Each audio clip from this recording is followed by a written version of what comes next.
Hello everyone. So, in the previous class, we did discussed about naive Bayes algorithm. Classification के लिए है ये नेव Bayes. Okay. Specially classification के लिए है ये एल्गोरिदम. फाइन. तो भाई बात ये है नेव बेस के अंदर आप बेस थ्योरम जो कि होती है ये P A by B is equal to P B by A into P A by P B. ये आपकी बेस थ्योरम होती है. और ये चीज़ हमने अपनी प्रोबेबिलिटी के अंदर पढ़ी, और जो बेस ने ये कॉन्सेप्ट दिया वो बहुत जगह एप्लीकेबल होता है. क्यों होता है एप्लीकेबल? क्योंकि प्रोबेबिलिटी की बात करें तो आप यहाँ पर इवेंट्स लेते हैं A and B. These are the two events. और ए बाय बी ये कंडीशनल प्रोबेबिलिटी होती है. कंडीशनल. और आप यहाँ कहते हो, जैसे हमने कहा पी ए बाय बी, तो आप ये कहते हो कि बी हो चुका है, B is over. What is the chance A is gonna occur? A होगा. ठीक है. तो आप कंडीशनल प्रोबेबिलिटी की बात करते हो. क्या होता है कि लाइफ में कई चीजें आपस में कनेक्टेड होती हैं. ठीक है. एंड हम उनके रिगार्ड्स में बात करना चाहते हैं कि यदि कोई इवेंट हुआ, कोई एक्टिविटी हुई, तो उसका इम्पैक्ट क्या पड़ रहा है दूसरी चीजों पे. ठीक. वो अपनी जगह है. यहां बेस थ्योरम में ये बोला जाता है कि जो फीचर्स हैं वो इंडिपेंडेंट ऑफ ईच अदर. ये बोला जाता है बेस थ्योरम के अंदर. ठीक है. तो भाई आप कोई बात नहीं, इसी जैसा उसके अजम्पशन है उसी के करस्पॉन्डिंग हम पढ़ेंगे. फिर जैसा कि मैंने बताया था, ये आपकी पोस्टीरियर प्रोबेबिलिटी है, ये आपका लाइक्लीहुड है, ये आपकी प्रायर प्रोबेबिलिटी है, और ये आपका एविडेंस. ओके. इस तरीके से आपने मार्क करी हैं प्रोबेबिलिटीज. तो क्या हुआ कि कोई इवेंट परफॉर्म हुआ, there is some event which is been perform. अब उसकी स्टडी करने के लिए आप पहुंचे कि भाई हमको पता करने का है इसमें क्या हुआ, व्हाट हैज हैपेंड. तो जो भी उस समय पर आपको मिला, आपने कहा अरे ये तो प्रायर प्रोबेबिलिटी है. जो भी उस समय आपको आपके अनुभव के हिसाब से, एक्सपीरियंस के हिसाब से आपने जो समझ पाए, तो कहा ये तो प्रायर प्रोबेबिलिटी है, P A. Fine. And then उसके बाद आपने एविडेंस कलेक्ट करे. ठीक है. You collected the evidence for that. And जैसे कि आप नीचे देख रहे हैं पी बी, ये एविडेंस की probability, probability of evidence collect करे. यू डिफाइंड अ लाइकलीहुड, यानी कि वो स्टेटमेंट, लाइकलीहुड बोले तो स्टेटमेंट, आपने एक लाइकलीहुड जो है वो डिफाइन करी कि ऐसा है तो वैसा होगा. आपने एक लाइकलीहुड दिया. तो कल भी मैंने समझाया था, जो हमेशा प्रॉब्लमेटिक होता है लोगों को समझने में, कि प्रोबेबिलिटी और लाइकलीहुड में अंतर क्या है. तो probability is a quantification of likelihood. ठीक. दोनों सेम ही है. P equal to L. Probability and likelihood are same. लेकिन लाइकलीहुड में मैं बोलता हूं, स्टेटमेंट देता हूं, उसका कोई मैथमेटिकल आंसर नहीं देता. जैसे कि कल कहा ना कि बादल गहरा रहे हैं, अपन ने देखा ऊपर. ठीक है. We see in the sky cloudy है, तो उसको देखकर बोला कि बारिश होगी. ठीक है. 1 घंटे बाद, 2 घंटे बाद, या कुछ भी आप कह रहे हैं, एक मतलब जो है आज होगी. और कोई आपके कोई न्यूज पड़ी नहीं. ठीक है. कि कोई प्रिडिक्शन किसी का सुना नहीं, अपने खुद के एक्सपीरियंस के तौर पे आपने बोला कि हाँ ऐसे बादल हो रहे हैं और बारिश होगी, ये लाइक्लीहुड है। यदि आप उसके होने की प्रोबेबिलिटी निकालो, यानी उसका क्वांटिफिकेशन करो, बोलो कि 60% चांसेस हैं कि बारिश होगी, तो फिर वो प्रोबेबिलिटी है।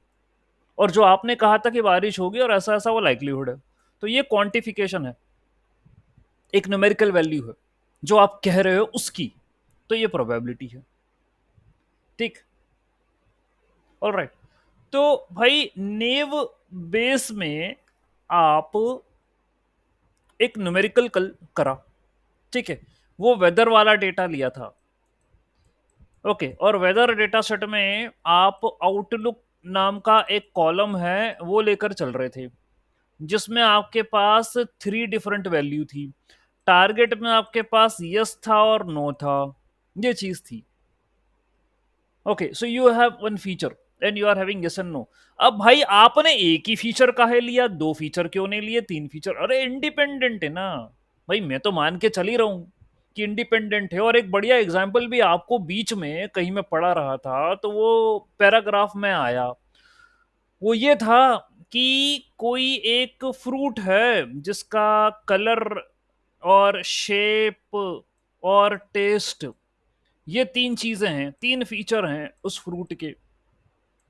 यदि कलर रेड है, शेप स्फेरिकल है और टेस्ट उसका स्वीट है, तो वो एप्पल होगा। तो भाई कलर का शेप से कोई लेना देना नहीं, शेप का टेस्ट से कोई लेना देना नहीं, तो ये तीनों इंडिपेंडेंट हैं। तो आप नेव बेस, नेव का मतलब ही यही होता है इंडिपेंडेंट, उसका नाम यही है, इंडिपेंडेंटली बेस्ड थ्योरम का एप्लीकेशन लगाओ। तो feature should be independent of feature, इसलिए भाई मैंने यहाँ आउटलुक ही लिया और इसी के बिहाफ में मैं जो है वो प्रिडिक्शन निकाल रहा हूँ, ठीक है, कि आप खेल पाओगे कि नहीं खेल पाओगे। तो आज की क्लास में मेरे पास आपके लिए एक एग्जाम्पल और है, क्योंकि आप समझते हैं कि कॉन्सेप्ट को मैं मैथमेटिकली ही क्रैक करने के मूड में हूं, ठीक है, उसका मैथ्स ही समझना बहुत जरूरी है। So let us talk about one more example and will understand Naive theorem. Okay, so here is what I am available. Naive example, one more. This is my data set. Okay, and I want to predict whether we can pet an animal or not. ठीक है, तो कोई भी animal है वो पेट हो सकता है या नहीं हो सकता है, इस प्रकार का एग्जाम्पल आपने पहले भी देखा है, एक बार फिर से मेरे पास आया है, लेकिन नेव बेस के लिए आया है इस बार। तो ये आपका डेटा है, you are having animals. Okay, you can see dog है, रैट है, काऊ है, देन, ठीक है, तो ऐसे ये 3 एनिमल्स हैं आपके पास। Then you are having one more column which is saying the size of the animal, medium है, बिग है, स्मॉल है, ठीक है। Then you are having one more column that is a body colour, black, white and something like that. And can we pet them, क्या आप उनको pet बना सकते हैं या नहीं, तो भाई उसकी बात हो रही है। ठीक, तो ये मेरा टारगेट है, yes and no, it's a binary classification. Okay, and these are my features. अब ये मान के चलो इंडिपेंडेंट, एनिमल का बॉडी कलर से क्या लेना देना भैया, काले हो चाहे गोरे हो, एनिमल तो एनिमल होते हैं।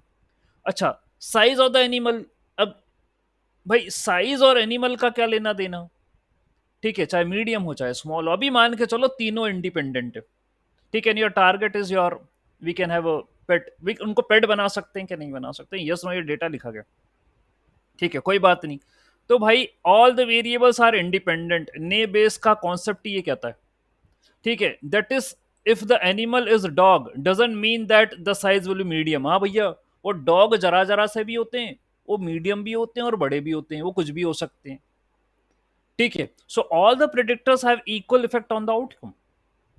So that is, the animal being dog does not have more importance in deciding if we can pet him or not. माने सबका बराबरी का है भाई, ठीक है, alright, it doesn't matter, dog है तो उसका इम्पैक्ट ज्यादा होगा ना। All the features have equal importance, यही उसका अजम्पशन है नेब बेस का, ध्यान रखना पड़ेगा मेरे को।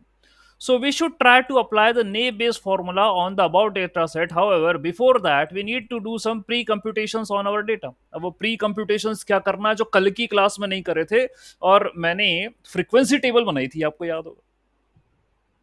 I made a frequency table to make the things easy, and I took one of the column outcome, और उससे ही मैंने P A by B, P B by A, P A P by P B वो करा था. अब क्या है कि कुछ कंप्यूटेशन की बात कर रहा है ये. Let's make a computation. तो फ्रीक्वेंसी टेबल तो यहां भी बनेगी. Okay, and for each feature आप फ्रीक्वेंसी टेबल बनाओगे. तो क्या हुआ, आपने ये ऐसा टेबल लिया.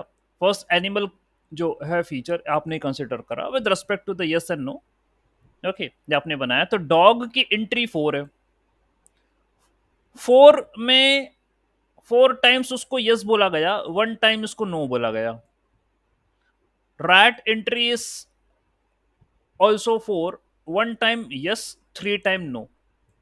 cow entry is also 5, cow entry is 5, 3 time yes, 2 time no. ठीक है. तो probability of yes, what is the probability of yes for a cow. Cow को पेट एनिमल बनाने की प्रोबेबिलिटी कितनी है? उसने बोला 3/8. अब भैया वो 3/8 कैसे बोल गया? How it told 3/8? पहले देखो ओवरऑल यस की कितनी एंट्रियां हैं. तो 4 + 1 5 + 3 8. तो यस की ओवरऑल एंट्री 8 है. उसमें काऊ को पेट बनाने की एंट्री कितनी है? What is the probability of making cow as a pet? तो 3/8. ये बात आपको समझ में आ रही है? How I am getting 3/8? क्यों? क्योंकि भाई टोटल यस जो हैं वो कितने हैं? 8 हैं. उसमें जो 3 टाइम्स हैं वो मेरे काऊ हैं यस में. ठीक है. तो भाई उसकी 3/8 है प्रोबेबिलिटी काऊ को पेट बनाने की. और नहीं बनाने की प्रोबेबिलिटी कितनी है? तो नो कितने? तो 1 + 3 4 + 2 6. तो टोटल नो 6 हैं. उसमें से 2 जो है वो ये कह रहे हैं काऊ को नहीं बना सकते पेट. तो व्हाट इज द प्रोबेबिलिटी? 2/6. तो आप देख लो ये 2/6 लिखिए. ठीक है. तो ये आपका जो है यस और नो की प्रोबेबिलिटी आ गई हर एक एनिमल की फॉर यस एंड नो. उसी तरीके से आप साइज ऑफ द एनिमल भी आप देख लीजिए. उसकी भी आप एंट्री जो है वो ले लीजिएगा. ठीक है. कि मीडियम जो है वो यस में कितनी बार आ रहा है, नो में कितनी बार आ रहा है. बिग यस में कितनी बार आ रहा है, नो में कितनी बार आ रहा है. स्मॉल यस में कितनी बार आ रहा है, नो में कितनी बार आ रहा है. Just consider, check it out. Okay, and calculate the probability for yes and no for them also. Do this thing. Similarly, you are having one more feature, body color. तो भाई वो देख लो आप, उसकी भी ऐसी टेबल बना दो. So you made a frequency table and you calculated the probability for each of the feature. ये आपने कर दिया. So we also need the probabilities py which are calculated in the table below. For example, pet animal no 6/14. अब ये क्या है? ये अलग फंडा है. ये अलग फंडा है. What it is? ये टोटल प्रोबेबिलिटी है यस और नो की मिला के. टोटल है 14. ओके. ये भी आपने कल के एग्जाम्पल में कंसिडर करी थी. This is the total probability. 8 + 6 14. So 8/14 and 6/14. Okay, we also need the probabilities Py, which are calculated in the table below. Okay, yes की and no की, overall yes की और no की, ये उनकी probabilities हैं. Now if we test our data, suppose test अपन cow के ऊपर लगा रहे हैं, मीडियम के ऊपर लगा रहे हैं, ब्लैक के ऊपर लगा रहे हैं. यानी वी आर हैविंग, अब आपसे क्वेश्चन पूछा गया कि यदि आपका एनिमल काउ है, मीडियम साइज का है, ब्लैक कलर का है, तो क्या आप उसको पेट बनाओगे? Will that a pet animal? हो सकता है वो. तो देखो ऐसा करना है. Probability of animal being cow yes. Probability of size being medium yes. Probability of colour being black yes. ये कंडीशनल प्रोबेबिलिटी है. These all three are the conditional probability. Multiply by PS divided by P test. तो P test तो ऊपर वाला था ये. This is the P test. ये कहाँ गया? ये कुछ ये पी टेस्ट ही निकाला था ये, प्रोबेबिलिटी ऑफ टेस्ट। ठीक है, देखते हैं, अभी पुट करेंगे ना वैल्यू तो अपने अपने आप क्लियर हो जाएगा ये कितनी आ रही है। ठीक है, तो भाई टेस्ट के लिए तो यही बोला ना। ओके, ठीक। So animal being cow and yes, हम उसको पेट रखना चाहते हैं, animal being cow and yes, इसकी प्रोबेबिलिटी क्या है ये बताइए। What is the probability of this? Okay, animal being cow and we want to keep it as a pet, इसकी क्या प्रोबेबिलिटी देखिए। 3/8 उन्होंने पुटअप करी है। अब भैया 3/8 कहां से आई है? आपने ऑलरेडी लिखा था ना, ये ऊपर देखो, आपने निकाला था ना, ये काउ, काउ को पेट रख सकते हैं अपन, इसकी प्रोबेबिलिटी 3/8 है। ओके, तो 3/8। अच्छा, मीडियम साइज का काउ है तो उसकी क्या प्रोबेबिलिटी है मीडियम की? 2/8। अच्छा, बॉडी कलर ब्लैक है तो उसकी क्या प्रोबेबिलिटी है? 3/8। तो 3/8 इंटू 2/8 इंटू 3/8, ऐसा हम मान के चल रहे हैं। ये देखो, 3/8 इंटू 2/8 इंटू 3/8, ये हो गया। ठीक है, फाइन। एंड फिर इंटू 8/14। अब भैया 8/14 कहां से आया? ये 8/14 ये यस की तो नहीं है पूरी, पूरी यस की कितनी थी? द कंप्लीट यस की प्रोबेबिलिटी कितनी थी? Let's see. पूरी यस की प्रोबेबिलिटी 8/14 थी, तो मेरे को वही मैं कह रहा था, ऊपर है available. So the complete yes probability is 8/14, तो उससे मल्टीप्लाई करिए आप यहाँ, ये 8/14 उससे मल्टीप्लाई होगा। Okay, so the answer it came to be 0.0200। या same same thing we did in the yesterday example also for the naive base, same thing. And if you want me, let me show you this. Okay, fine. For the naive base, the example which we considered, okay, yesterday, let us suppose this is the naive base example. Okay, naive base classifier. All right, so the example of weather data ये था, और आपने outlook को consider करा था, and play was your outcome. ठीक है, ये आपने कंसिडर करा था। देन फ्रीक्वेंसी टेबल बनाई थी इसके रिगार्ड्स में, तो ये रही फ्रीक्वेंसी टेबल। वेदर में आउटलुक रेनी सनी था, यस एंड नो आप खेल सकते थे, नहीं खेल सकते थे, ये आपने बनाई थी। फिर आपने एक लाइक्लीहुड टेबल बनाई थी। ठीक है, लाइक्लीहुड वेदर कंडीशन, वहां प्रोबेबिलिटी निकाल रहे थे। तो प्रोबेबिलिटी में क्या करा था, ये देखिए, ये row wise, row wise and column wise. ठीक है, और टोटल ये 14 लिख रखा है। टोटल 14 क्यों है? Why total is 14? Because because you can see 5 + 2 + 3, यानी टोटल यस और नो कितने, टोटल यस और नो कितने। So here according to the total yes and no it is 14, तो आपने row wise and column wise probability निकाली थी। ठीक है, ये आई। And then the question was asked to you कि यदि सनी है, okay, the question was asked to you whether, whether sunny है तो प्लेयर गेम खेल सकते हैं या नहीं खेल सकते हैं। ओके, तो व्हाट यू डिड हियर, यहां देखो, सनी है, सनी है दे दिया उसने, दैट मीन्स ये वाला इवेंट ऑकर हो चुका है। ये ऑकर होगा कि नहीं होगा ये आप पता लगा रहे हैं, this is what you are trying to find. Weather is sunny, they have given in the question, तो what is P A by B, what does it mean? P A by B, B, what does it mean? It means that B has already occurred. What is the chance that A is going to occur? Okay, so in the question they have already mentioned that weather is sunny. Now kindly tell us you can play or not. So I put sunny in the denominator, yes in the numerator, and here I am saying P sunny by yes into PS divided by P sunny. That's what I am doing. P sunny by yes, sunny by yes, तो here it is, sunny by yes, ये sunny है, ये sunny है, ये yes है, तो probability will be 3/14. Okay, 3/14, then okay, 3/14 नहीं, 3/10, ये total 10 है ना, 14 नहीं, 3/10, okay, so here the probability will be 3/10, और यहाँ पर भी यही है, आप देखिए, इफ यू चेक आउट, ये 3/8 आया था, 3/8, और कैसे 3/8 आया था? Because you did the total of yes, कितने यस हैं यहाँ पर? How many yes are there? 4, 4 + 1 + 3, 8 हैं, और 3 काऊ हैं जो यस में है, तो 3/8 ये आया था।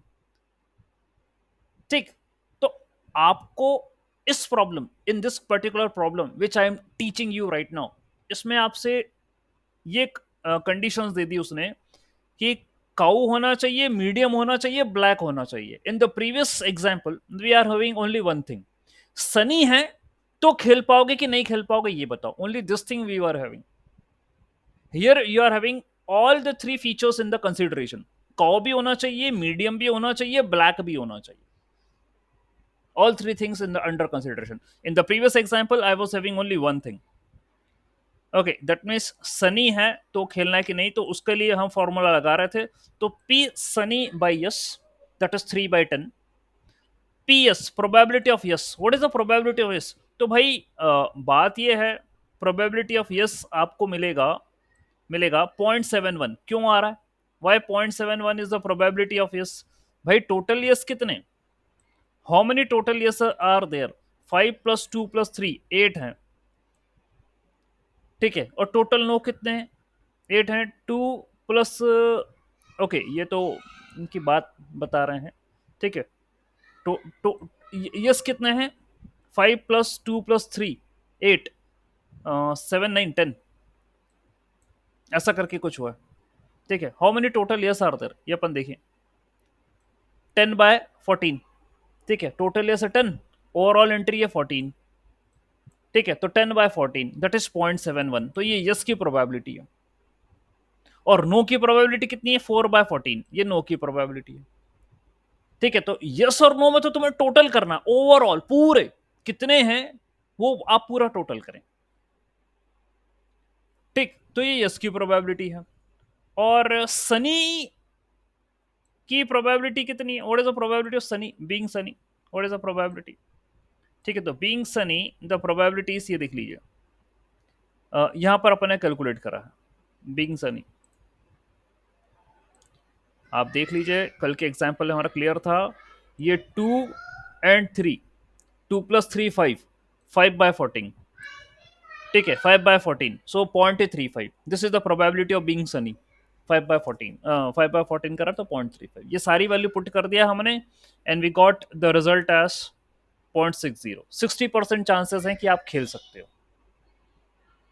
ओके, अब जैसे ये वाला एग्जाम्पल हमने सॉल्व करा, ओके, इन दिस जो करंट एग्जाम्पल है अभी हमने सॉल्व करा, ये कि काउ है, मीडियम है, ब्लैक है, तो उसकी प्रोबेबिलिटी क्या है आपने निकाल दी, वाई ये कर दिया। अब and the probability of not painting an animal, probability of not painting, यदि काउ को पेट नहीं बनाने की प्रोबेबिलिटी क्या है? यदि हम ये कहें कि ये तो बनाने की प्रोबेबिलिटी थी, नहीं बनाने की प्रोबेबिलिटी क्या है? अगेन एनिमल काउ है, उसको पेट नहीं बनाना, तो नो, साइज मीडियम है, नो, कलर ब्लैक है, no, probability of no and probability of test, तो cow and no, animal equal to cow and no, जिन्हें नहीं बनाना है उसमें काउ का बताइए, तो आप आओ जरा ऊपर, ये देखो, ये रहा काउ, और वो पेट एनिमल नहीं बनेगा, नो, 2/6, 2/6 ये प्रोबेबिलिटी है। फिर size of the animal medium नहीं होना चाहिए, कितनी प्रोबेबिलिटी है? 2/6, ठीक है। कलर ब्लैक नहीं होने की प्रोबेबिलिटी 1/6, तो अभी तक क्या हो गया?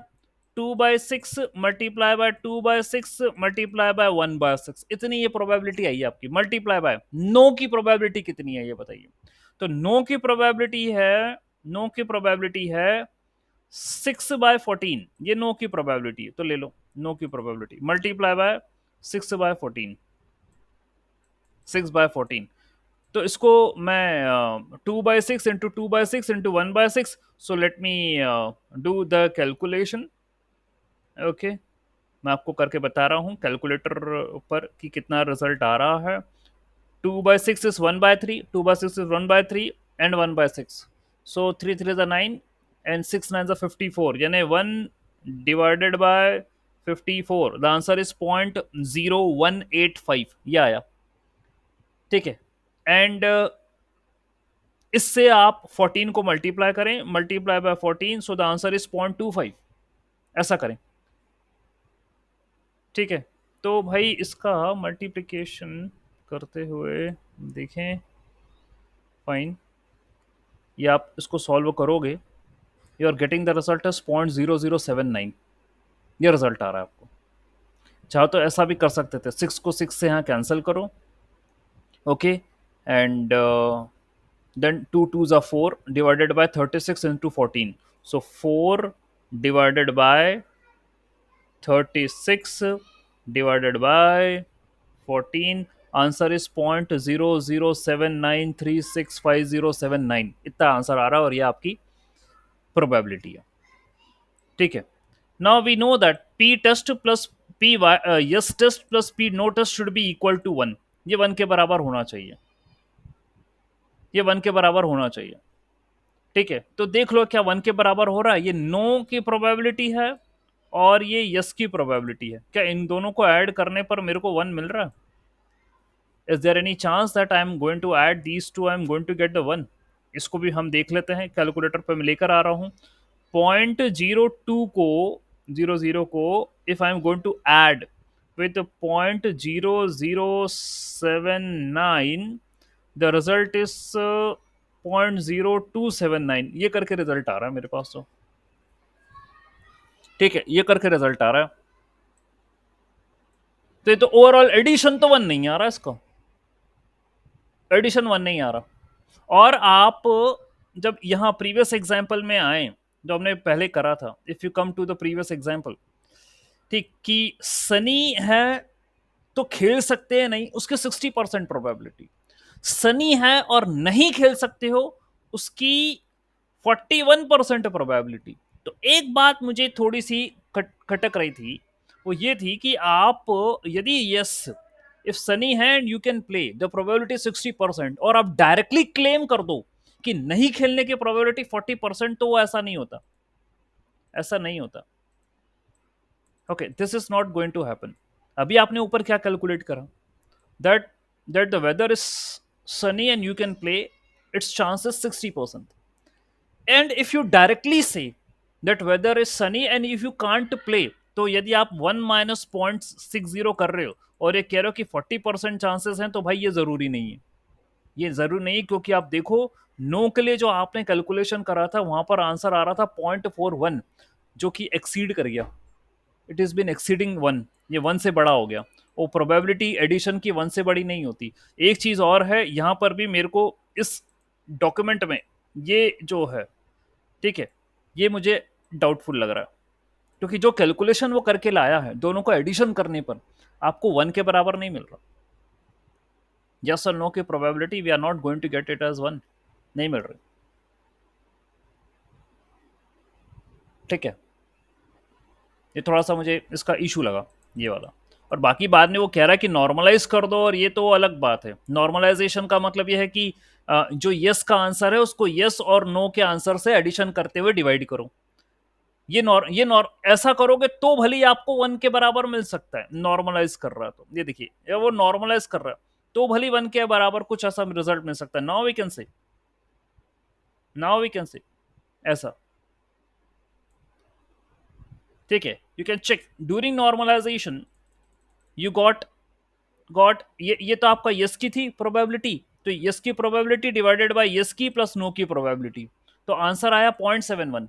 एंड नो की जो प्रोबेबिलिटी थी, नो की divided by no plus yes, answer आया 0.28। हाँ, इन दोनों को ऐड करोगे तो यू कैन गेट 1, ऐसा हो सकता है। और ये बात क्लियर है कि यस की प्रोबेबिलिटी नो से ज्यादा है, so the prediction we can the pet animal is yes. ये अपन कह सकते हैं कि हाँ, काऊ को पेट एनिमल बना सकते हैं। अब हम एक क्वेश्चन खुद से ट्राई अप करते हैं, ठीक है। And let us consider that आपके सामने प्रॉब्लम दिया है डॉग का, ओके। आपके सामने प्रॉब्लम दिया है कि एनिमल डॉग है और जो है वो ह्यूज है, बिग है, एंड कलर जो है कलर जो है we can consider that it can be, what colours are there, is there any white colour? Okay, big है एंड वाइट कलर का डॉग है, चलो वाइट कलर का डॉग है। तो इसके क्या चांसेस है कि आप इसको पेट एनिमल बनाओगे? Dog huge and white. तो आप क्या लिखोगे, what you are going to write, कि प्रोबेबिलिटी जो है ये, डॉग तो मतलब एनिमल तो डॉग है, देखिए एनिमल डॉग है, तो मेरे को ये चीज गिवन है पहले से ही, what you are going to write here, animal is dog, that's thing I am going to be there.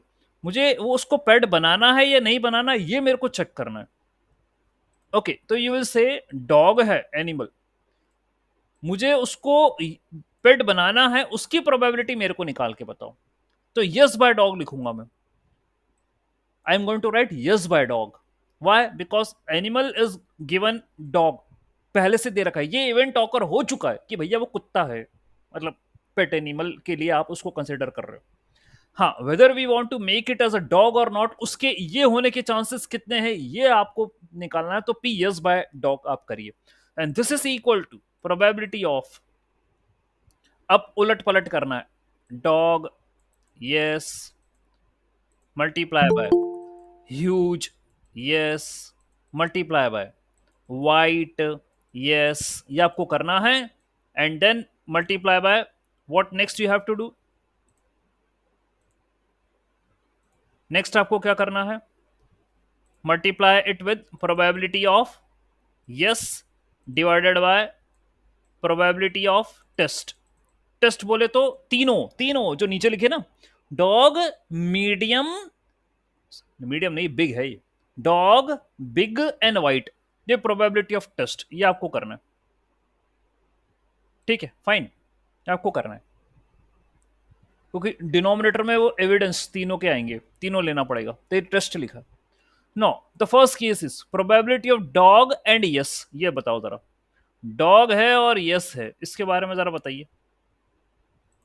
Okay, ऊपर आते हैं यहाँ, ये टेबल देखो फ्रीक्वेंसी वाली, डॉग और यस उसकी प्रोबेबिलिटी कितनी है, ये है डॉग, मतलब ये यस है, तो यस की कितनी है, 4/8 लिखो जरा यहाँ पर, 4/8, 4/8 मल्टीप्लाई बाय, फिर उसके बाद आपको क्या लिखना है, साइज बिग, बिग तो बिग की क्या प्रोबेबिलिटी यस पे, 3/8, तो चलो भैया लिखो यहाँ 3/8 मल्टीप्लाई बाय, उसके बाद व्हाइट कलर का है, उसकी प्रोबेबिलिटी क्या है यस वाली, ये देखो व्हाइट में यस वाली प्रोबेबिलिटी है 3/8, ये भी लिखो 3/8। एक बार फ्रीक्वेंसी टेबल बन गई ना तो अपन ने खेल कर दिया, फिर तो कोई इश्यू नहीं। फिर मल्टीप्लाई बाय यस की प्रोबेबिलिटी कितनी है, 8/14, ये यस की प्रोबेबिलिटी, देखो कितना आसान हो गया सवाल, यस की प्रोबेबिलिटी 8/14 है, तो देखो जरा आसान हो गया ये क्वेश्चन। तो 8 से 8 गया, अब 4 × 3 × 3 डिवाइडेड बाय, करो जरा कितना आ रहा है, ठीक है मैं करके बता रहा हूँ आपको यहाँ पर, 4 × 3 × 3 answer is 36, and 36 should have to be divided by 8 × 8 × 14, so so 8 × 8 × 14 is equal to 896, so 36 divided by 896, the answer is 0.04, 0.04, ये आपका आंसर आया। अब नो की भी निकालो, नो की भी निकालो, फिर अपन ओवरऑल परसेंटेज बता देंगे, नो की भी निकालो आप, और नॉर्मलाइज करेंगे ना अपन, उसने काऊ के साथ भी नॉर्मलाइज करा है तो इसके साथ भी करें normalise.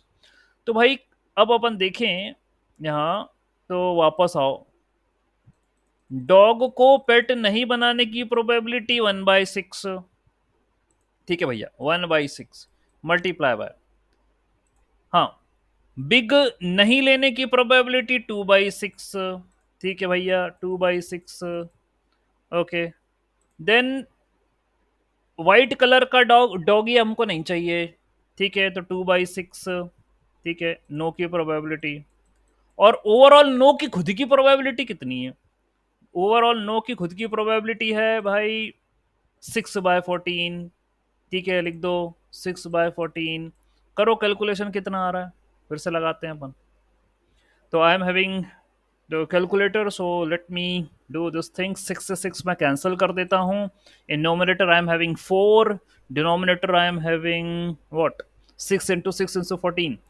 So 6 into 6 into 14, that was 504, and 4 divided by 504, the answer is 0.0079। 0079 ये मेरा आंसर है नो होने का। नॉर्मलाइज करो। नॉर्मलाइज बोले तो जो ऊपर आंसर आया था ना 0.04, 0.04 डिवाइडेड बाय 0.04 प्लस 0.0079, ये करो आप तो देखते हैं क्या होता है। सो 0.04 प्लस 0.0079, सो इट इज 0.0479। तो मुझे 0.04 को 0.0479 से डिवाइड करना है। ठीक है, करते हैं। सो 0.04 divided by 0.0479, the answer is coming 0.83। तो 83 भैया परसेंट चांस है कि आपको व्हाइट कलर का बड़ा वाला डॉगी आप उसको पेट बना लो। 83% चांस है, ये प्रोबेबिलिटी आ रही है 83%। भाई मैंने तो ऐसा रियलिटी में देखा नहीं है, बाकी क्वेश्चन के हिसाब से तो 83% चांसेस आ रहे हैं। Okay, yes sir, we can have, we can sir, when we are dealing with multiple variables we can shall normalize always. Yes, normalization करना है हमें। ओके, एज पर द प्रॉब्लम स्टेटमेंट दिया गया, क्योंकि in the previous weather data, तभी मैं अलग अलग प्रॉब्लम क्यों लेकर आया। मैं चाहता तो उसको वाइंड अप कर सकता था आज, ये वाइंड अप नहीं करा मैंने। ठीक है, I keep on researching on the problems कि यार ये टॉपिक है, इस पे और 2-3 क्वेश्चन मिल जाए मुझे तो मैं उसको समझा दूं। ठीक है, तो ये क्वेश्चन मुझे मिला, फिर मैंने सोचा यार इसको पढ़ाया जाए आज। So here we are considering 3 variables in one go itself. Previously we are having only 1 variable. हमने आउटलुक को चेकआउट करा वेदर डेटा में, and that was quite simple. Okay, just frequency table बनाया था यहाँ पे, एंड सनी को ही कंसिडर करा, यस और नो निकाल दिया, बस दैट्स इट, हमने इतना ही काम करा। But when we are having all 3 variables into the consideration, then how we can solve the problem? So in today's example, that's what we have seen. तो उसने काऊ का एग्जाम्पल लिया था, अपन ने डॉग का एग्जाम्पल और बना लिया और पता कर लिया कि क्या हो सकता है अकॉर्डिंग टू अवर डेटा, कैसे निकाला जाता है। तो ने बेस की मैथ्स यही है, उसका कैलकुलेशन, इसकी और कोई अलग से मुझे मैथ्स नहीं बताने का है, नथिंग। दैट्स व्हाट द ने base follow, this algorithm follow. ठीक है, तो भाई यहाँ पर ये बात हुई, हमारा प्रॉब्लम सॉल्व हुआ। Now we are having different types of Bayes theorem. कई टाइप की होती है बेस थ्योरम, जैसे कि गॉसियन नेव बेस, फेमस है गॉसियन नेव बेस। ये एक वेरिएंट है नेव बेस थ्योरम की, और it's a powerful classification algorithm. और नाम ही गॉसियन है, तो मुझे लग रहा है ये कहीं ना कहीं गॉसियन डिस्ट्रीब्यूशन को फॉलो कर रही होगी। और क्या है, it is particularly use when dealing with a continuous data where the features are assumed to follow Gaussian distribution. यानी सीधी सी बात है, आपको डेटा दिया गया है, ओके, डेटा दिया गया है और ये एक न्यूमेरिकल फीचर है x, इसका डिस्ट्रीब्यूशन नॉर्मल है, नहीं होगा तो करो। if you are having a numerical variable present in your data and it is continuous in nature, make it normally distributed, assume करो है, और नहीं है तो करो उसको ट्रांसफॉर्म, लॉग निकालो या उसका स्क्वायर रूट करो, करो उसको नॉर्मल में कन्वर्ट, और फिर उसके बाद उस पर ये क्वेश्चन लगाओ। ओके, तो क्या होगा भाई, what is the formula for the Gaussian, भाई क्या बात होती है देखते हैं। तो गॉसियन लगाना है तो गॉसियन का फॉर्मूला अपन को पता था ना, what is the formula for normal distribution या Gaussian distribution, we have studied previously. तो वो होता है 1/√2 पाई, ऐसा कुछ होता है, 2 पाई सिग्मा। ठीक है, ई की पावर -x-न्यू/2 सिग्मा, तो ये स्क्वायर होता है और ये इसका ओवरऑल स्क्वायर होता है। ये गॉसियन डिस्ट्रीब्यूशन का फॉर्मूला होता है, या नॉर्मल डिस्ट्रीब्यूशन का। तो कंफ्यूजन नहीं करना, गॉसियन और नॉर्मल दोनों एक ही हैं।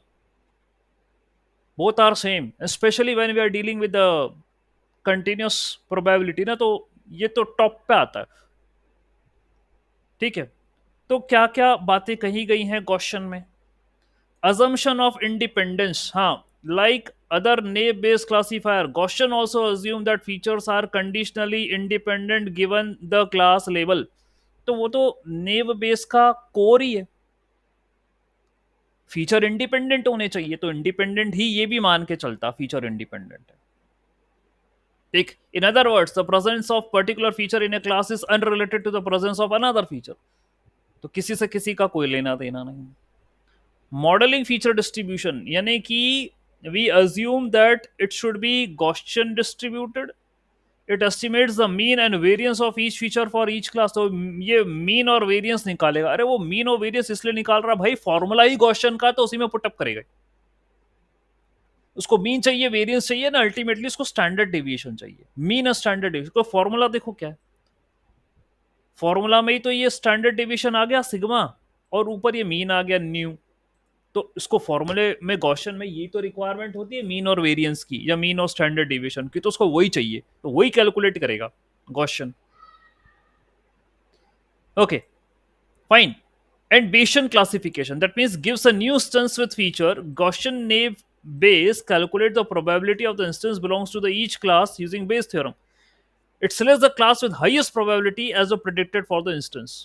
यानी कि भाई बात यह है कि नेव बेस थ्योरम लगाई इसने, मतलब बेस थ्योरम लगाई इसने, और ये बोल रहा है कि जो इंस्टेंस है, मतलब जो फीचर है या उसकी पर्टिकुलर वैल्यू है, वो उसकी किसी भी क्लास में होने की प्रोबेबिलिटी क्या है। For example, you are having a value, you are having an instance, you are having a value or instance, whatever you can say, whether it belongs to class 1 or whether it belongs to class 0, what is the probability, ये पता लगाता है Gaussian naive Bayes. Okay, और mathematically बात करें तो probability density function of Gaussian is used to compute the likelihood. तो मैंने ऊपर बोला ना, ये इसी का यूज करता है वो। This formula is been applicable in Gaussian naive Bayes theorem. Okay, and the class priors, the prior probability of each class are also incorporated in the calculation। अब भाई उसमें कुछ और भी चीजें उसमें इनकॉर्पोरेट कर रहा हूँ, दिखा भी दूंगा अभी फॉर्मूला मैं आपको ऑफिशियल एसके लर्न की वेबसाइट से, या हम आपको दिखा देंगे। ठीक है, तो भाई ये सारी बातें हैं, and let's check out the official website of SK learn, what it says related to. हाँ, ये रहा। तो नेव बेस है ना, ये अपन ने एसके लर्न से ही उठा रहे हैं। The previous algorithm which we have studied XGBoost, वो एसके लर्न में नहीं थी, वो अलग से ही है, वो स्पेशल थी। लेकिन नेव बेस आपकी एसके लर्न में है। ठीक है, तो ये आपका बेस थ्योरम का फॉर्मूला पता ही है आपको। ठीक है, तो बेस क्लासिफायर ये तो बता दिया। Naive Bayes is a set of unsupervised machine learning algorithms. Okay, naive का मतलब assumption of conditional independence between every pair of features given the value of class variable। Okay, and Bayes theorem states the following relationship between the class variable y and the dependent feature x। तो ये होती है आपकी Bayes theorem। ठीक है, तो वो कह रहा है conditional independence between every pair of feature, जो भी आपके डेटा में फीचर दिए हैं, it is assuming conditional independence. Okay, तो using naive's conditional independence assumption,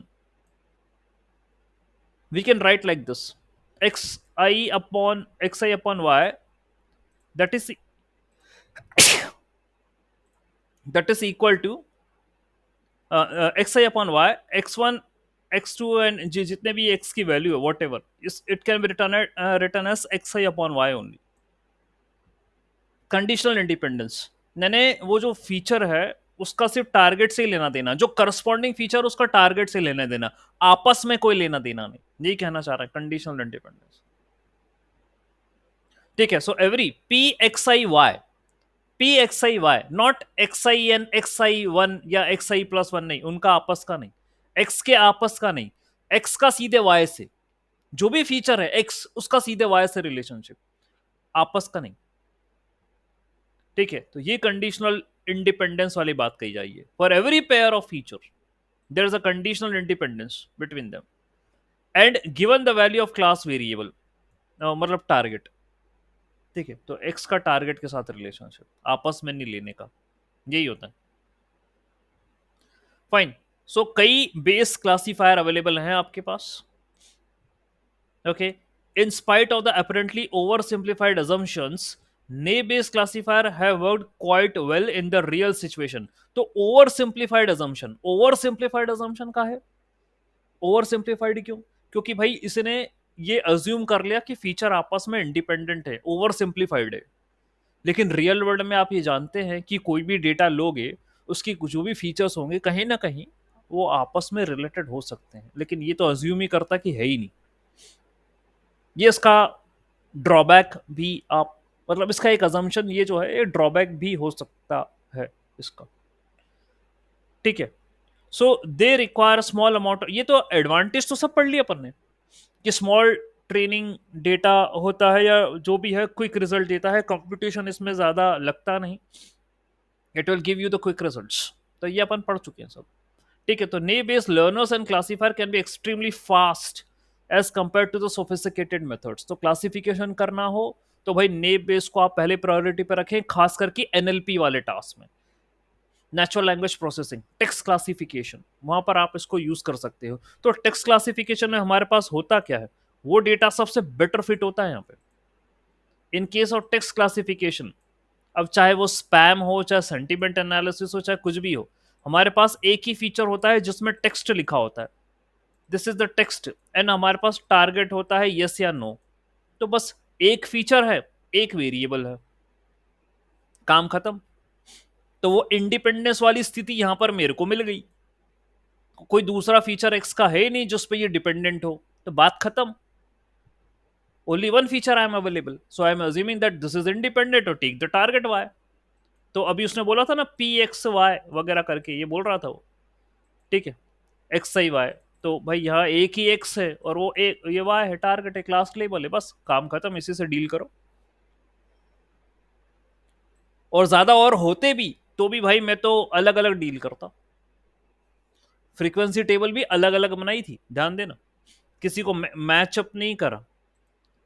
ठीक है, ये फ्रीक्वेंसी टेबल कहीं किसी के साथ मिक्स नहीं करी है, अलग ही बनी है। एनिमल की अलग, साइज ऑफ द एनिमल की अलग, बॉडी कलर की अलग, और जो भी आपने इनके रिजल्ट्स थे वो फॉर्मूला में पुटअप करे ना, वो ये इंडिविजुअल जो निकले थे वही करें। एनिमल का साइज ऑफ द एनिमल से कोई इंफ्लुएंस नहीं है, ना इधर बॉडी कलर का कोई इंफ्लुएंस है। ठीक है, तो ये कंडीशनल इंडिपेंडेंस है, वो क्योंकि कंडीशनल प्रोबेबिलिटी तो ली है तुमने। तो कंडीशनल, उसने उसने बड़ी शब्दों का चयन देखो आप, बिकॉज ने Bayes theorem deals with conditional probability, तो उसने भी बोला कंडीशनल इंडिपेंडेंस। तो क्या होता है, इस इंटरव्यू में यदि कोई अच्छा खासा बंदा बैठा हो, उसको समझ हो से, वो पूछ सकता है ये कंडीशनल इंडिपेंडेंस क्या होता है, इंडिपेंडेंस, कंडीशनल इंडिपेंडेंस। आपको बेस थ्योरम के बारे में पता हो, उसका बेसिक पता हो कि कंडीशनल प्रोबेबिलिटी क्या होती है, ये पता हो, आपने डिराइव कर रखा हो, तो आप ये एग्जाम्पल से समझा सकते हो उसको कि सर ऐसा ऐसा है और ये बात है। ठीक है, फाइन। और फिर कई टाइप की होती है, तो गॉसियन तो पढ़ ही रहे हो आप, you are studying the Gaussian. तो what happens in a Gaussian, you are considering continuous variable.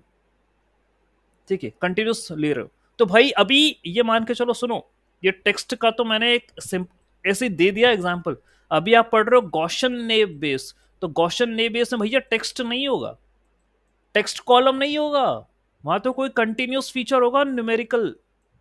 ये ऐसा होगा, कंटिन्यूस कोई वेरी वैल्यू होगी एक्स की, लिखा होगा, जैसे एज मान लो, एज, और यहाँ होगा टारगेट क्लासीफायर जो कि यस या नो होगा, तो यहां पर गॉसियन लगेगा। ठीक है, और भी वेरिएबल हो सकते हैं यहाँ। ठीक है, देयर आर डिफरेंट, तो जहां पर न्यूमेरिकल हो और खास करके कंटिन्यूस हो, तो वहां पर गॉसियन लगाना, और ये अज्यूम करता है कि एज नॉर्मली डिस्ट्रीब्यूटेड है, it's an assumption, X should be normally distributed, तो लगाना गॉसियन यहाँ पे। और क्लासिफिकेशन के लिए लगना, सब क्लासिफिकेशन के लिए ही है, ये क्लासिफिकेशन अल्गोरिदम है, supervised classification algorithm, naive Bayes. ठीक है, रिग्रेशन नहीं करता ये, क्योंकि ये प्रोबेबिलिटी ऑफ आउटकम बताता है, ये होगा या नहीं होगा। तो उसके लिए मेरे को बाइनरी चाहिए, चाहे वो मल्टी क्लासिफिकेशन हो, ये वो बताएगा। ठीक है, तो गॉसियन नीव बेस वाली ये बात हुई। ठीक, अब फिर, हाँ, अब और कुछ शब्द बच गए क्या यहाँ पर, कोई पॉइंट बच गया जो मैं बताऊं? Decision rule, the class with the highest posterior probability computed using Bayes theorem will be choosing as a predicted, और जिसकी प्रोबेबिलिटी ज्यादा हो उसको फाइनल आंसर बोलेंगे। ठीक है, क्लास 1 की प्रोबेबिलिटी ज्यादा आई तो वो आंसर, क्लास 0 की आई तो वो तो नॉर्मल होना ही है, उसमें कोई इशू नहीं। ठीक है, तो गॉसियन वाली बात हुई। तो गॉसियन भाई मेरे को एसके लर्न पे क्या दे रखा है गॉसियन के बारे में, जरा देखो। ये मेरे को दे रखा है गॉसियन के बारे में एसके लर्न पे। Gaussian implements Gaussian naive-Bayes algorithm for classification. The likelihood of the feature is assumed to be Gaussian. यानी likelihood of the feature, likelihood बोले तो वो स्टेटमेंट, हाइपोथेसिस, फीचर के बारे में आप जो कुछ कह रहे हो ना, उसका डिस्ट्रीब्यूशन गॉसियन होना चाहिए। और ये जो फॉर्मूला देख रहे हो ना तुम, ये वाला, ये गॉसियन का ही फॉर्मूला है जो मैंने लिख के बताया था अभी कुछ देर पहले, जहां पर सिग्मा और न्यू एक स्टैंडर्ड डेविएशन है और एक मीन है। सिग्मा और mu, standard deviation and the mean. ठीक है, and are estimated using maximum like, तो मैक्सिमम लाइक्लीहुड भाई वो अपन ने प्रोबेबिलिटी में पढ़ा, ये मैक्सिमम लाइक्लीहुड वहीं कर रहे थे काम। ओके, तो आप, इतनी जानकारी है यहाँ पर अवेलेबल, और आप तुम दुनिया के कंटेंट ढूंढ लो, तुम्हें कहीं से कुछ नहीं मिलने वाला। कोई आर्टिकल उठा लो, कहीं से कुछ नहीं मिलेगा। ये तो अपनी क्लास चल रही है लाइव, तो यहाँ पर अपन डिस्कशन कर सकते हैं, आपके मन में कुछ हो तो आप एक्सप्रेस कर सकते हो। ठीक है, rest you are not going to get anything, वो तो मैं समझा रहा हूँ अपने हिसाब से। ठीक, तो a kind of a data which is having Gaussian, that which is having continuous features, assumed to be Gaussian representation, Gaussian distribution, you can apply Gaussian naive Bayes over it. This is the formula and here is the code जो करके बता रहा है ये coding. तो coding के लिए भी आप चिंता मत करो, कोड बना लिया मैंने, ये कोड है, ये कोड है गॉसियन वाला। ठीक है, सो आपने एसके लर्न से इरीज का डेटा उठा लिया, और इरीज का डेटा क्यों उठाया भैया? इरीज में वो 4 फीचर होते हैं और टारगेट में वो 3 होते हैं क्लास। एक होता है वर्सी कलर, एक होता है वर्जिनिका, और एक होता है सिटोसा। 3 कलर होते हैं, और इसके जो जो फीचर होते हैं ना, उसमें वो लेंथ होती है, लेंथ, ब्रेथ, हाइट, तो ये कंटिन्यूस डिस्ट्रीब्यूशन है इसका, इरीज का। तो all the features are continuous in nature. ठीक है, and target is multi classifier. ठीक है, ये होता है। तो आपने इरीज का डेटा लिया, उसको उठा के लोड मारा, एक्स और वाई ले लिया, आप उसको डेटा को स्प्लिट कर रहे हो, ट्रेनिंग टेस्टिंग में आपने कर दिया, गॉसियन नेव बेस उठा लिया। तो एसकेलर्न में नेव बेस के नाम से गॉसियन नेव बेस ऑलरेडी है, अपन को अलग से कोई वो नहीं करना।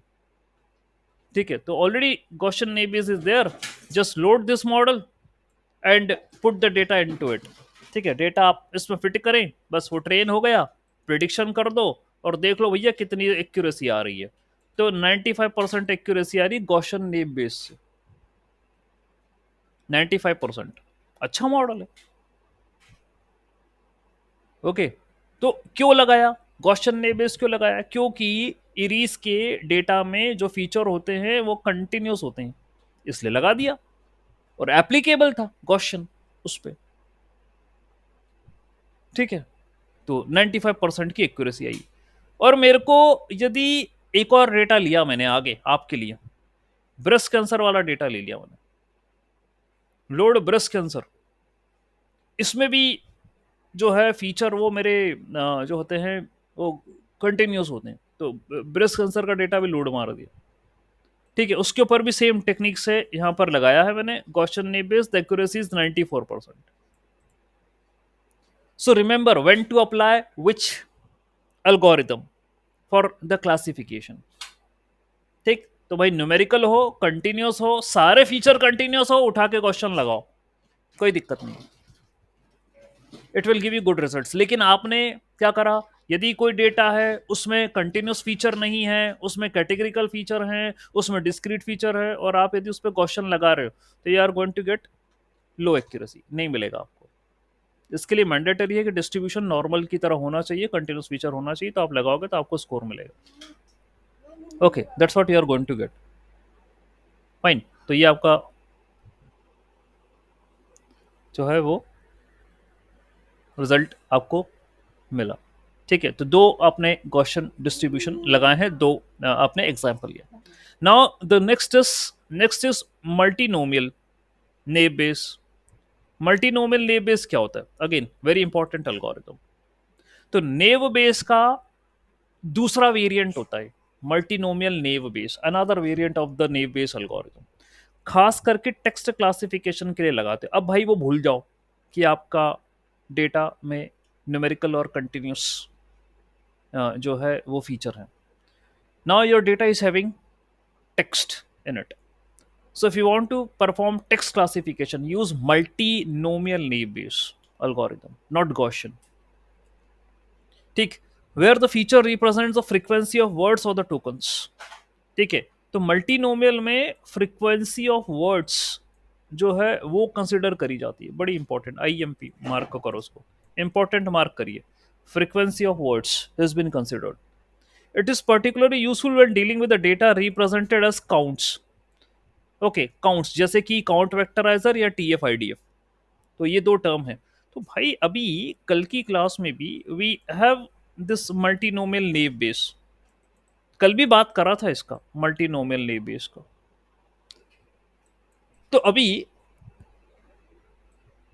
ये सामने आ रहा है कि टेक्स्ट क्लासिफिकेशन करना है आपको, that means you are having a text as one of the feature and target जो है आपका ये, तो आप मल्टीनोमियल नेव बेस लगाइए, गॉशन नहीं लगाने का दर, ये लगाइए आप। उसमें ये कह रहा है कि multinomial is important where you are having text. In text obviously it is made up of words, and the frequency of words is important, frequency या count of word is important, counts of the words is important। तो आपको multinomial help करेगा, counts निकालना है आपको word के, वहां पर आपका मल्टीनोमियल काम करेगा। ठीक है, कैसे, how how it's going to help us. तो कहा गया, अच्छा काउंटिंग, तो काउंटिंग को रिप्रेजेंट कैसे करोगे, that is the question. How to represent counts, ये कैसे करोगे आप, काउंटिंग को रिप्रेजेंट कैसे करना है। तभी मैंने आपसे दो चीजें बोली जो एनएलपी, क्योंकि अब टेक्स्ट की बात कर रहा है तो भैया एनएलपी रोल में आ गई। So those people who are doing research in the natural language processing, they might be knowing about this stuff. तो एनएलपी के तो कोर है ये, काउंट वेक्टराइजर हमने अपने प्रोजेक्ट्स में भी करे हैं, and TF-IDF, term frequency inverse document frequency, ये चीजें हैं। ठीक, तो ये कह रहा है फ्रीक्वेंसी या काउंट ऑफ द वर्ड्स वो मेरे को हेल्प करेगा क्लासिफिकेशन में। तो कैसे, मतलब how we can do this thing. तो ऑब्वियसली बात है, मुझे मैट्रिक्स रिप्रेजेंटेशन बनाना पड़ेगा, and I will be having a sentence, my name is Nirmal, my name is Nirmal, ये लिखा मैंने। तो कहीं वो 0 1 0 0 1 0 कुछ ऐसा कर रहा होगा, करेगा। ठीक है, मतलब इसको न्यूमेरिकली वो अनोटेट करेगा, एक मैट्रिक्स बनाएगा इसकी, ऐसा वो टास्क परफॉर्म करेगा। सो ये इसका डेटा रिप्रेजेंटेशन होगा, टेक्स्ट को it will represent in this format. क्योंकि भाई ये मशीन लर्निंग तो मैथमेटिकल मॉडल, उन्हें थोड़ी ना पता कि माय क्या होता है, नेम क्या होता है, इस क्या होता है, ये उनको नहीं पता, वो तो मैथ्स जानते हैं। आप मैथ्स बताइए, आप उनको कैसे रिप्रेजेंट करना है, आप ये बताइए उन्हें। तो obviously I need to convert text into numerics, that's what I need to do, so I'll be using count vectorizer और TF-IDF, that's what मैं इसको यूज करूंगा, और मैं उससे न्यूमेरिकल में कन्वर्ट करूंगा और उससे फिर क्लासिफिकेशन करूंगा, ये मेरे को करना पड़ेगा। तो क्या है, थोड़ी सी आगे की कहानी बात करेंगे। फीचर रिप्रेजेंटेशन, यानी कि multinomial naive Bayes assume that the feature represents the count of each term और the word in a document. तो एक डॉक्यूमेंट में वो शब्द कितनी बार आ रहा है, उसकी फ्रीक्वेंसी या उसकी काउंटिंग जो है वो मेरे को निकालनी पड़ेगी, क्योंकि ये इसकी रिक्वायरमेंट है मल्टीनोमियल नेब बायस की, कि आप तो मुझे काउंट दो कि वो वर्ड कितनी बार आ रहा है डॉक्यूमेंट में। इसी का यूज करूंगा मैं टेक्स्ट क्लासिफिकेशन करने में। तो इनपुट फीचर में क्या है मेरे पास, टेक्स्ट है, और टेक्स्ट मिलता है वर्ड से मिलके, वर्ड से मिलाकर टेक्स्ट बनता है। तो मेरे को वर्डों की काउंटिंग करनी है, और फिर मेरे को आप क्लासिफिकेशन करवाओगे। ओके, तो भाई कैसे करें हम वर्ड की काउंटिंग, बोल दिया count vectorizer and TF-IDF are the two things which can be used for the counting of the words. ठीक है, कोई बात नहीं, करेंगे, बताऊंगा, उनको भी एक्सप्लेन करूंगा मैं आगे। सो MNB estimates the probability of each term occurring in the class using the training data। तो वो, अच्छा, ये काउंट करके दे भी दोगे, तो फिर वो करेगा क्या मल्टीनोमियल, उसकी काउंटिंग का करना क्या है, यानी कि भाई सीधी सी बात है, जैसे हमने कहा माय, ये वर्ड है, ये यस में कितनी बार आ रहा है, नो में कितनी बार आ रहा है, ये तो खेल उसको यही करना। अगेन मतलब उसका जो इंटीरियर लॉजिक है वो फ्रीक्वेंसी टेबल बनाने का ही है। नेव बेस का देखो, ये सब वेरिएंट है नेव बेस के, ठीक है, नेव बेस के वेरिएंट है ये। और नेव बेस का काम क्या है, अज्यूम करना कि फीचर इंडिपेंडेंट है, और दूसरा फ्रीक्वेंसी टेबल बनाने का। तो ऑब्वियसली ये कह रहा है कि जो आपने टेक्स्ट दिया, टेक्स्ट में वर्ड्स हैं, और मेरे को वर्ड्स के बिहाफ में ही क्लासिफिकेशन करना है। तो जो वर्ड्स हैं उनकी मैं टेबल बना लूं, कि चलो आपने लिखा यस, मतलब आपने लिखा कोई वर्ड माय, तो माय यस में कितनी बार आ रहा है, नो में कितनी बार आ रहा है, 10 टाइम्स आ रहा है और 5 टाइम्स आ रहा है। इस तरीके से वो टेबल बनाएगा। मुझे तो ये लग रहा है जो शब्द उसके हैं और जो हमने अभी तक पढ़ा है, लॉजिक वो सेम अप्लाई करेगा, क्योंकि है तो नेब बेस ही ना। ठीक, that's what it is saying here, कि प्रोबेबिलिटी एस्टिमेशन वो करेगा for each term occurring in each class, each term occurring in each class, term यानी वर्ड, और हर क्लास में कितनी बार ऑकर कर रहे हैं वो उसकी नोटिफिकेशन करेगा, फ्रीक्वेंसी टेबल बनाएगा।